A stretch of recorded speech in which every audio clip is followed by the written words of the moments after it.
បាទបងប្អូនរៀបចំលួចរាល់មួយគ្រឿងទៀតហើយបងប្អូនណាបាទ Kia Morning ឆ្នាំ2006បាទពាក់កណ្ដាល full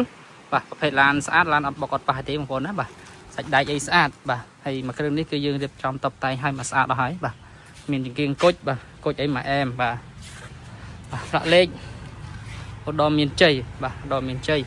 ញ៉ាត់ MV បាទអញ្ចឹងមួយគ្រឿងនេះបាទតម្លៃល្អបងប្អូនដែលមានចំណាប់អារម្មណ៍តាក់ទងមកបាទហើយ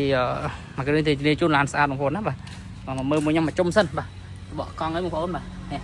បកកង់នៅមកល្មមប្រើចិត្តតែ 80% 80% ទៅ 90% ដែរបងប្អូនបាទហើយនិយាយពីរឿងក្នុងមកក្នុងថ្មីព្រោះម្ចាស់មុនក៏ប្រើថែបាទចាស់មុនប្រើថែមែនទេបាទមើលក្នុងមើលស្បែកពុកមើលអីបាទនេះមានមញ៉េ Android មួយទៀតបាទហើយមានកាមេរ៉ាក្រោយបងប្អូនបាទមកបងប្អូនមើលក្នុងអីស្អាតបងប្អូនមកសំរុំប្រើលក្ខណៈគ្រួសារបាទបងប្អូនក្តាម Kia Morning បាទនេះបងប្អូនមានកាមេរ៉ាក្រោយមួយបាទនេះចឹងរួចរាល់ហើយបងប្អូនណារៀបចំរួចរាល់បងប្អូនមានចំណាប់អារម្មណ៍មកតាក់ទងមក